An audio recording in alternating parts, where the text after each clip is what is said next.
D'après Oussama ibn Zayd, radiyallahu anhuma, il dit un jour au messager d'Allah, sallallahu alayhi wa sallam, ô messager d'Allah, je ne t'ai pas vu jeûner dans un mois autant que tu le fais dans le mois de Sha'ban. Alors le messager d'Allah, sallallahu alayhi wa sallam, répondit, ceci est un mois que les gens négligent, entre Rajab et Ramadan.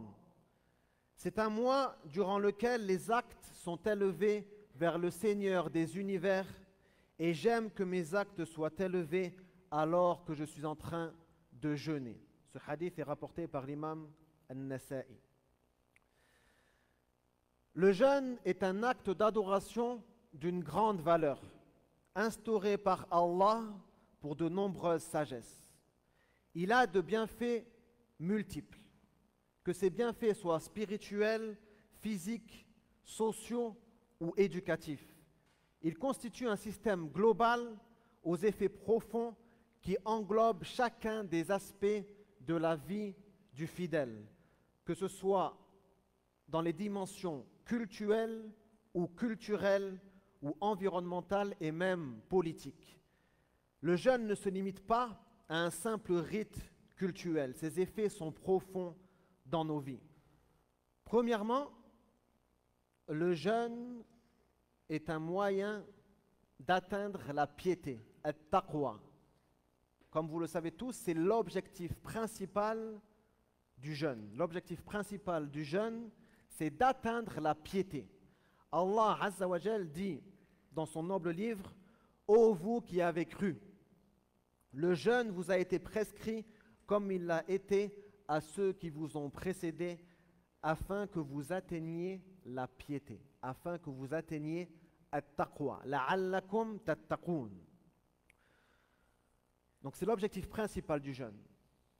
Maintenant, on va parler d'abord des objectifs, ou plutôt des effets du jeûne dans notre vie d'ici-bas. Ensuite, on parlera des effets du jeûne dans l'au-delà.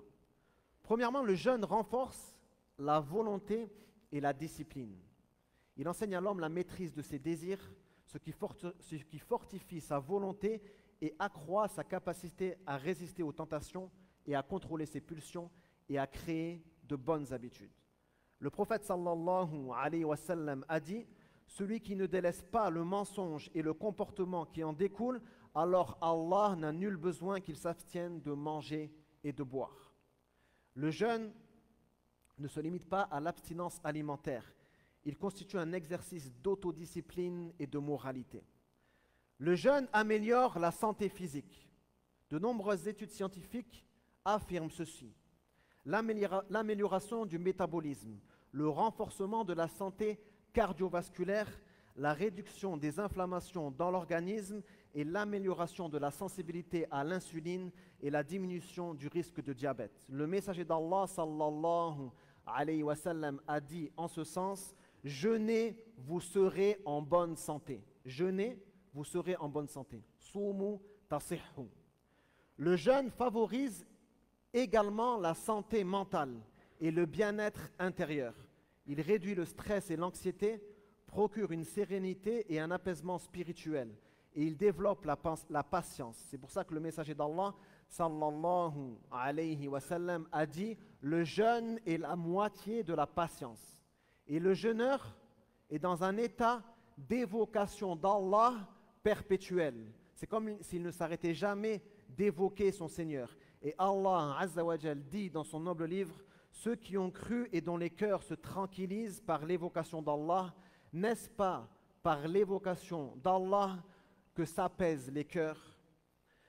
Le jeûne renforce les liens sociaux et la solidarité entre les gens. La compassion et l'humilité qui sont créées par le jeûne permettent aux jeûneurs de ressentir ce que ressentent les plus démunis et d'être bienfaisants envers eux en les nourrissant. Il favorise également les bonnes relations familiales à travers les repas de rupture du jeûne au moment de l'iftar.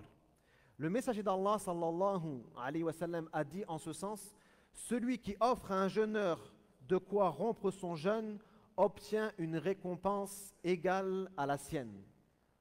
Donc qu'en est-il si ce jeûneur était en plus un indigent qui n'avait pas de quoi rompre le jeûne? La récompense n'en sera que multipliée.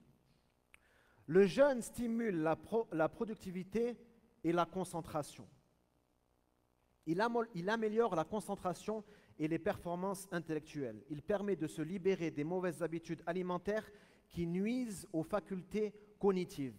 Et il accroît la vigilance et l'énergie en évitant les excès alimentaires au moment de l'iftar. Normalement, chacun de nous ne doit pas exagérer au moment de l'iftar. Il doit juste manger ce qui lui coupe la faim. Il ne doit pas se casser le ventre comme le font certains. On mange juste ce qui coupe la faim pour ensuite pouvoir prier Salat al-Isha et le Tarawih en ayant le corps léger. Le messager d'Allah sallallahu alayhi wa sallam a dit: chaque chose a une zakat. Zakat, le sens littéral de la zakat, c'est la purification. La purification avec l'augmentation, l'amélioration. Chaque chose a une zakat. Et la zakat du corps, c'est le jeûne. Donc cela met en évidence le rôle purificateur du jeûne pour le corps. Le jeûne aide à améliorer les habitudes alimentaires. Il aide à se débarrasser des addictions, telles que l'addiction à la caféine, aux sucreries ou au tabac, à la cigarette. Il favorise des habitudes saines, telles que manger avec modération et boire beaucoup d'eau. Il apprend à l'individu à maîtriser ses désirs alimentaires, ce qui réduit les problèmes liés à l'obésité. Allah Azza wa Jal a dit, nous incitant à ceci: mangez et buvez, mais ne commettez pas d'excès. Il n'aime pas ceux qui commettent des excès. Le jeûne réduit les conflits et purifie les mœurs. Il enseigne la patience et le contrôle de soi. Il aide à réduire la violence, la colère et les disputes dans la société, et il favorise la tolérance et la douceur. Le messager d'Allah sallallahu alayhi wa sallam a dit: lorsque l'un de vous jeûne, qu'il ne se comporte ni de manière indécente ni de manière bruyante, c'est-à-dire en montrant sa colère. Et si quelqu'un l'insulte ou le combat, qu'il dise: je suis en train de jeûner, je suis en jeûne. En fait, il se rappelle à lui-même. Il ne dit pas ça à la personne qui veut le combattre ou à la personne qui l'insulte. Parce que la personne qui le combat ou qui l'insulte, elle est potentiellement perverse. Elle n'en a rien à faire que tu sois en train de jeûner ou pas. Tu te le dis à toi-même: je suis en train de jeûner. Comme ça, tu te contrôles. Et tu ne réponds pas à l'ignorance par l'ignorance. Et tu ne réponds pas à l'imbécilité par l'imbécilité. Le jeûne allège les charges économiques. Il réduit les dépenses liées à la nourriture et à la boisson, normalement. Si on jeûnerait comme Allah le veut, les dépenses liées à la boisson et à la nourriture seraient limitées durant le mois de jeûne. Il renforce la conscience des responsabilités envers les pauvres et les nécessiteux, augmentant ainsi les dons et la charité. Et il aide à réduire le gaspillage et l'excès de consommation. Allah nous incite à ceci en disant: et ceux qui, lorsqu'ils dépensent, ne sont ni extravagants ni avares, mais modérés dans leurs dépenses, entre ceci et cela. Le jeûne aide à rompre les mauvaises habitudes. Il aide à se détacher des comportements nuisibles tels que la paresse et la procrastination, le fait de remettre à demain. Il renforce la conscience de soi dans la gestion des désirs personnels. Le messager d'Allah sallallahu alayhi wa sallam nous dit: ô jeunes gens, celui d'entre vous qui en a la capacité, qu'il se marie, et celui qui n'a pas la capacité, qu'il jeûne, car cela est une protection pour lui. Donc le jeûne nous aide à contrôler les désirs et à discipliner l'âme. أقول قولي هذا وأستغفر الله لي ولكم ولجميع المسلمين والمسلمات فاستغفروه إنه غفور رحيم.